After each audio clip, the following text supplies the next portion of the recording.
आज आपण सगळ्यांचीच फेवरेट म्हणजे पनीर भुर्जी बनवणार आहोत। एकदा तुम्ही ह्या पद्धतीने जर पनीर भुर्जी बनवली तर नेहमी तुम्ही अशीच बनवाल। माझ्या घरी तर सर्वांना खूपच आवडली। चला तर रेसिपीला सुरुवात करू। एका पॅनमध्ये मी 2 मोठे चमचे तेल ॲड केलं होतं। त्यानंतर त्या पॅनमध्ये 1 मोठा चमचा जिरे ॲड केले।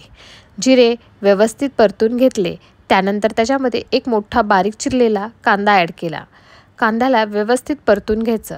खूप जास्त फ्राय नाही करायचा, फक्त तो ट्रान्सपरंट झाला पाहिजे तोपर्यंतच त्याला व्यवस्थित फ्राय करून घ्यायचा। त्यामध्येच 1 चमचा अद्रक लसूणची पेस्ट ॲड केली।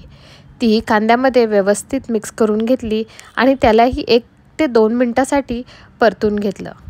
हे मिश्रण व्यवस्थित परतून घेईपर्यंत पॅरललीच मी एका बाउलमध्ये 2 मोठे चमचे दही ॲड केलं। त्यामध्ये अर्धा चमचा हळद आणि 2 चमचे लाल तिखट ॲड केलं। सोबतच 1 चमचा धने पावडर आणि अर्धा चमचा जिरे पावडर ॲड केली आणि हे मिश्रण मी व्यवस्थित मिक्स करून घेतलं। आणि नंतर ह्याच मिश्रणामध्ये 2 छोटे चमचे मी पाणी ॲड केलं आणि मिश्रण थोडंसं पातळ करून घेतलं। हे बॅटर मी बाजूला ठेवलं। तोपर्यंत आपलं कांदा लसूण व्यवस्थित परतून झाले होते। त्यामध्ये मी 2 छोटे चमचे बेसनचं पीठ ॲड केलं आणि त्याला ह्या मिश्रणामध्येच परतून घेतलं। बेसन कच्चं नाही राहिलं पाहिजे ह्याची काळजी घ्यायची। बेसन व्यवस्थित परतून झालं, 1 ते 2 मिनिटच लागतात फक्त। त्यानंतर त्याच्यामध्ये एका मोठ्या टोमॅटोची मी प्युरी ॲड केली।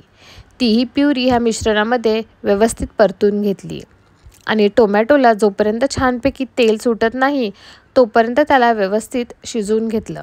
व्हिडिओमध्ये तुम्ही बघू शकता आपल्या फोडणीला किती छान व्यवस्थित असं तेल सुटलेलं आहे।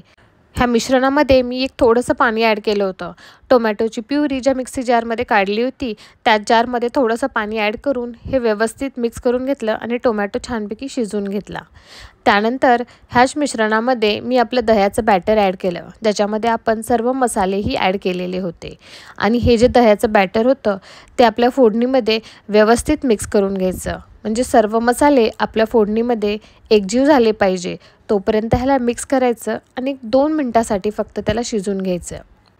ज्या बाउलमध्ये आपण दह्याची पेस्ट बनवली होती त्याच बाउलमध्ये मी 2 ते 3 चमचे पाणी ॲड केलं होतं। तेच पाणी मी आपल्या मसाल्यामध्ये ॲड केलं आणि त्याला छानसा बॉईल येऊ दिला। ह्याच स्टेपला आपल्याला घरामध्ये खूप छान असा सुगंध पसरल्यासारखा वास येतो। नंतर त्याच्यामध्ये पनीरला व्यवस्थित क्रश करून टाकलं होतं, तुम्ही किसून टाकलं तरीही चालतं आणि सर्व 2 ते 3 मिनिटं व्यवस्थित मिक्स करून त्याला थोड्या वेळ शिजवून घेतलं। फक्त 2 ते 3 मिनिटामध्ये आपलं मिश्रण छानपैकी बॉईल यायला लागतं। ह्या स्टेपला आपल्या चवीनुसार मीठ ॲड करायचं आणि फ्रेश कोथिंबीर ॲड करून व्यवस्थित मिक्स करून घ्यायचं।